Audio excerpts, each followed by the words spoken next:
Today I'm testing out the Blackstar ID30 TVP. Now, my understanding is that, okay, it comes in this box, and big letters it says, loud as valve. And then Philip Knight was explaining this on his channel, that the rating for this amp is really 60 or 70 watts. And that it is as loud as a 30-watt valve amplifier. You've probably heard that tube amplifiers or valve amplifiers are typically a lot louder than their solid-state or digital counterparts. With the same wattage rating, the valve one is louder. So they rate this as a 30-watt, say it's as loud as a tube 30-watt, but really its rating is 60 or 70, 80 watts.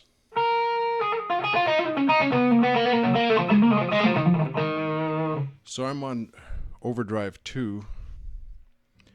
I have the EL84 tube.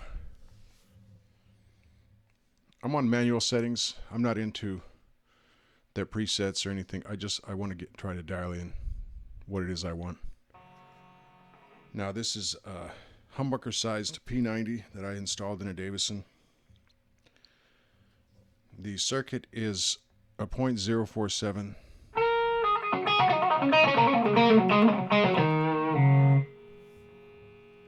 cap. This is the inductor circuit. I think I did a video with this 2 days ago.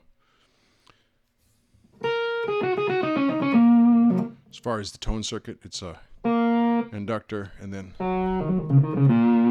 .047 UF cap and 2 germanium diodes in parallel.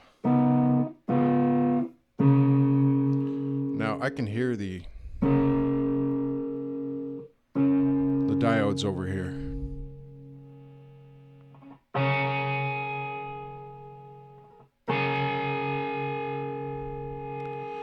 Now when I turn the tone up completely, the diode sound should pretty much be non-existent.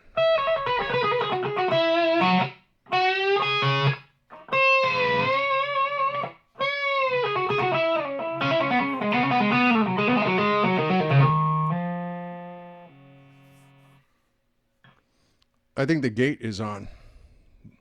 I've read about a problem with these amps where there's a gate. I'm just going to hit some notes and let them ring out. Listen.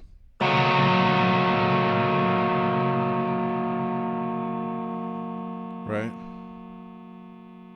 Right? You hear that? Oh, it comes back on. So there's a gate on here. You see, I don't want my amp to be connected into my computer. I don't know if that's old school or what that is, but we all draw our lines with technology.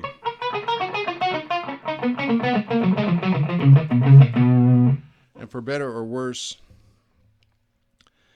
I really don't want to be messing with my amp settings on my computer, but I guess the only way to get rid of this gate is to hook it into the computer, load the amp, turn off the gate. I had thought that amps by this sale date had that problem fixed, but maybe this amp, maybe I'm mistaken in that, or this amp was sitting around a warehouse somewhere for a long time. So it's one of the older ones with the gate turned on.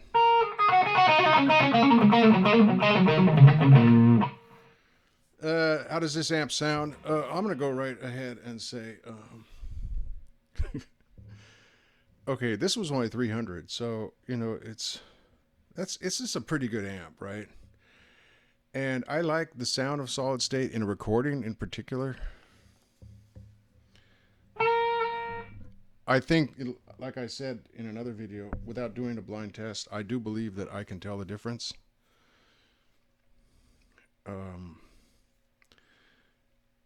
Solid state sounds like nylon to me. Like, I don't know if you've seen those nylon dice, sort of the texture, or a pair of nylons that you might have accidentally stumbled upon at some point, or maybe you have a girlfriend or you are a girl, and you've experienced or experimented with nylons or whatever the nomenclature might be. But it reminds me of a pair of nylons. And I started a thread over on KVR Audio about solid state amps and which ones might be the best one. And that was where I got the recommendation for the ID30. But one of the posters said, I don't like solid state because it sounds too much like plastic. And see, so there's just a thin distinction there. To me, it sounds like nylon. To him, it sounded like plastic.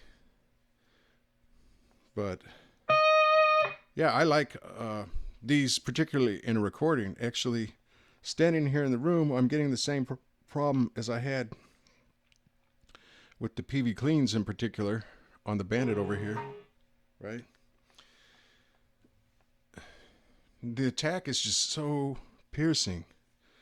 You get this nice kind of sort of compression is happening on the attack of a valve or tube amp. And with solid state, it's just so darned immediate. So I'm going to really have to dig into these compressor pedals, like I've been saying, and see if they can sort of mitigate that really super bright attack.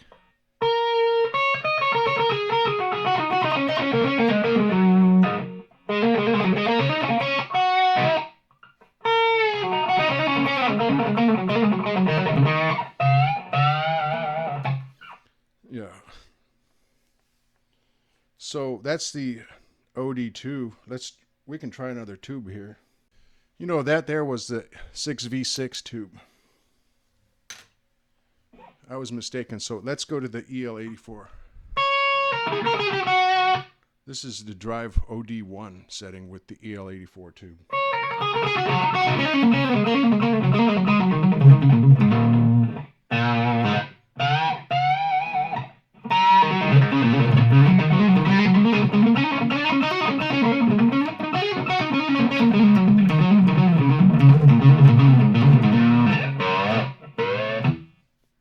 So that's got a lot of chug and spank.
So when I go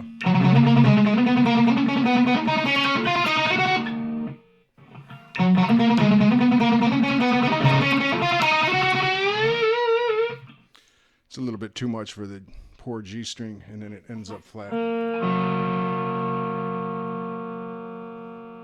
So maybe that should be.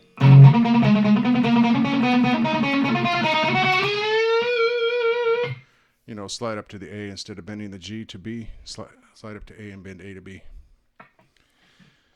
Yada yada. Still working that out. But, oh, did you hear the gate when I was changing settings?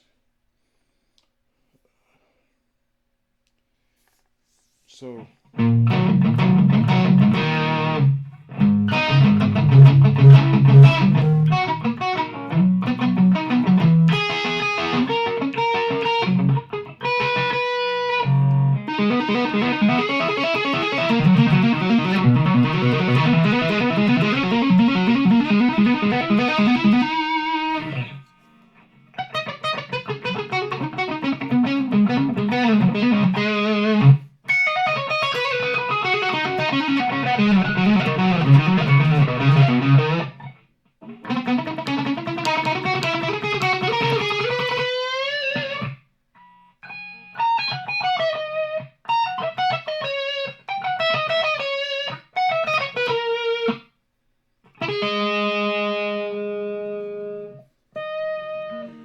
Yeah, the attack on this thing is so bright. It's, yeah.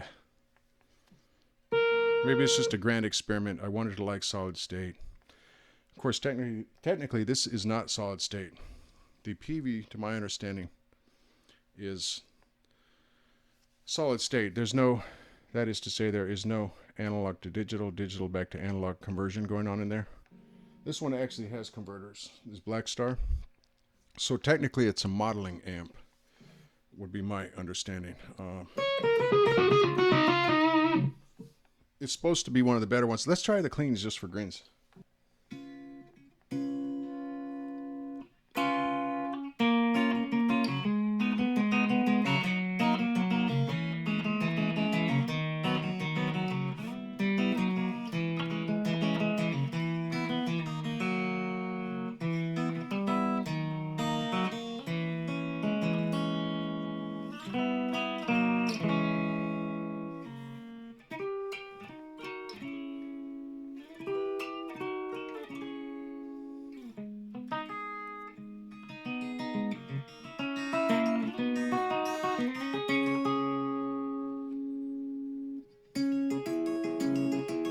Well, you can really hear those diodes now.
Okay, that is a great solid state clean.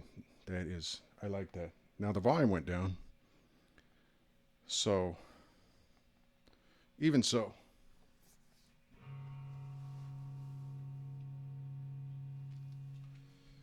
That is a great clean. So, I don't know if you caught the PV demos, but I probably said more than once that my baseline clean would be just a little bit driven on the lead channel and then add drive pedals to taste. Now, from what I've just experienced the last 20 minutes or whatever with the Blackstar, my inclination would actually be to have this as my baseline.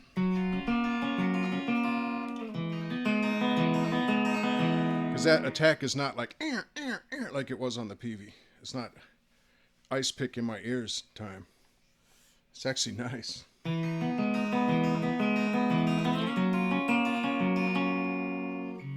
So my inclination with the Blackstar would be to have this as a baseline and add drive pedals to taste.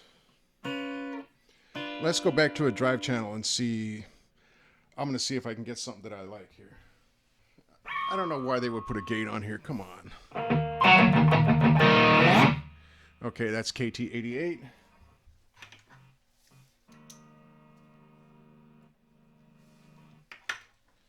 (6L6) better.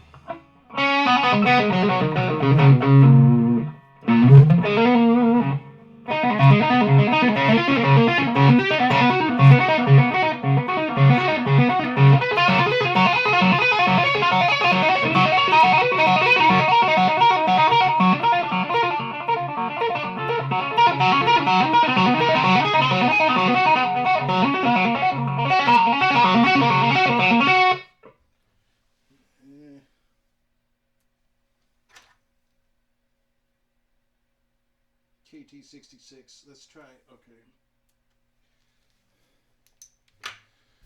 Let's try EL34.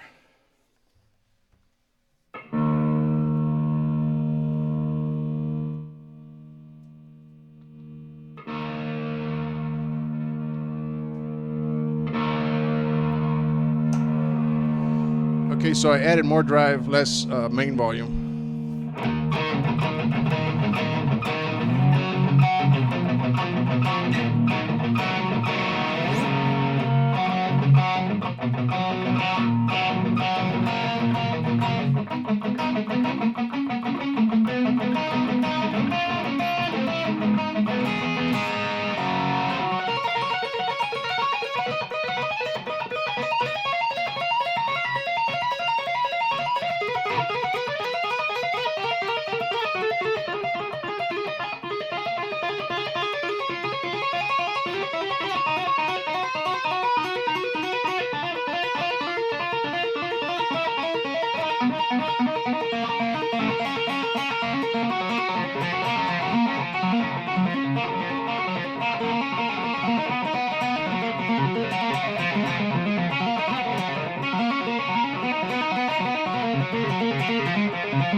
That's pretty good.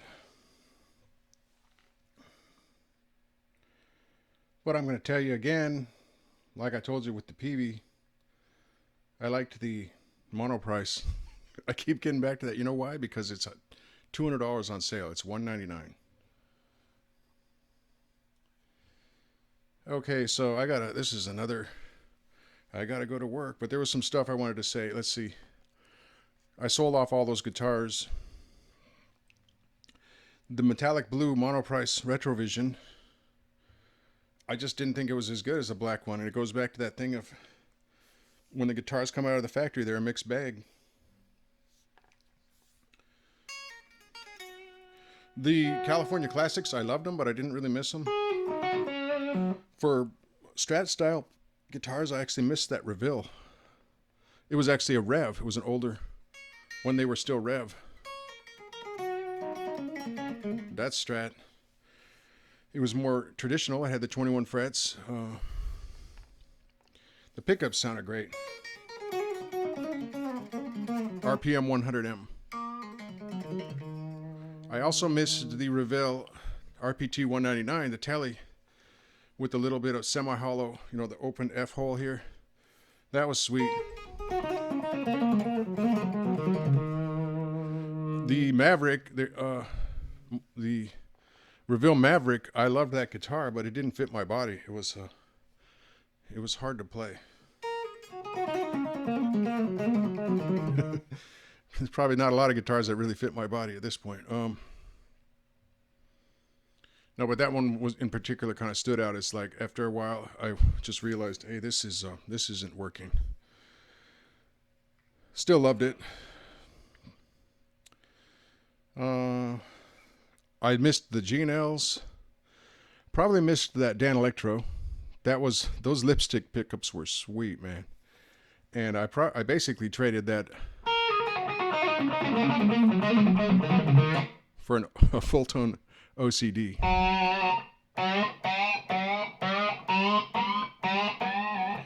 So you want to start a YouTube channel, you want to demo a bunch of gear on your own without any sponsorships or anything? Well, you're going to go through a lot of gear. Maybe there's a better way to do a guitar channel instead of just churning through gear and ending up broke.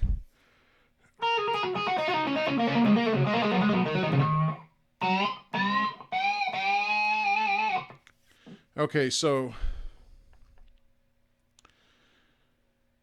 yeah, I would say I missed that monoprice amp, obviously. The Bugera 5-watt Infinium was pretty cool. Actually, that thing sounded great in a lot of ways, and I think it went down to like 0.1 watt or something ridiculous, and it still could get feedback and just real smoothness in its drive and everything. But both of the amps I had that were tubes with 8-inch speakers, they sounded boxy or overly compressed. You know, as far as amps I've sold, I miss the another one that I really miss is, okay, so I don't really miss the 8-inch tube amps. I miss the monoprice 12-inch tube amp. That's not a pick.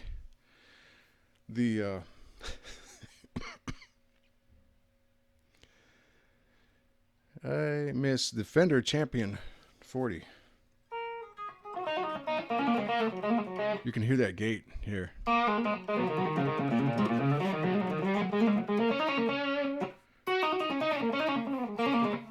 If you're going to go solid state or a little bit of modeling, it's not like a totally modeling amp, but it does have converters, is where we draw the line between old school solid state and modern amps. That's where I draw the line anyway. Does it have converters? Well, whether that thing had converters or not, that sounded real nice, real good. A lot of chug in the Marshall channel of that thing. So I can't really remember any other amps that I missed, so I must not miss.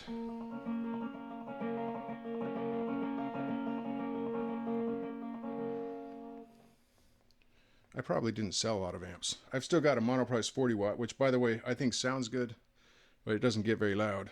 And I still have that custom 10 watt, which kind of doesn't sound good, but does get really loud. And I've still got the PV 25 watt Rage with 8-inch speaker. That thing sounds pretty good. Okay, so here's something I wanted to say yesterday that I ran out of time. I've read again, so I guess it's hearsay, but okay, solid state amps have a reputation with a lot of people as being more reliable, especially PV Bandits. But the thing is, apparently when a solid state goes bad, you're going to have to replace the whole amp. Whereas with tube amps, yeah, they're persnickety, they're difficult. You're replacing the tubes all the time. But that's all you're doing is routine maintenance, replacing parts. The whole amp doesn't just go tits up, so to speak, in one fell swoop generally. It's generally like you got to keep your tubes updated and you got to check your bias, I guess. So I kind of like the tube amps sound better. Let's put it this way. I love the sound of these amps, but I love the tube amps sound even more. I still love the sound of solid state. For as much pissing and moaning or whining as I've done in these videos about the sharp attacks and stuff. I think I can get around that. Anyway, impression of this Blackstar with just this sort of impromptu playthrough is that clean channel is real nice. That's better than the cleans on the PV. I think the PV has better high gain, although you have more options, subtle options as you circle through that tube circuit. And I keep referring to it as tubes, but understand it's an emulation of a tube. There's like 8 of them in here in a circular switch, a rotary switch. All right, I have to get going. Again, it's time to go to work.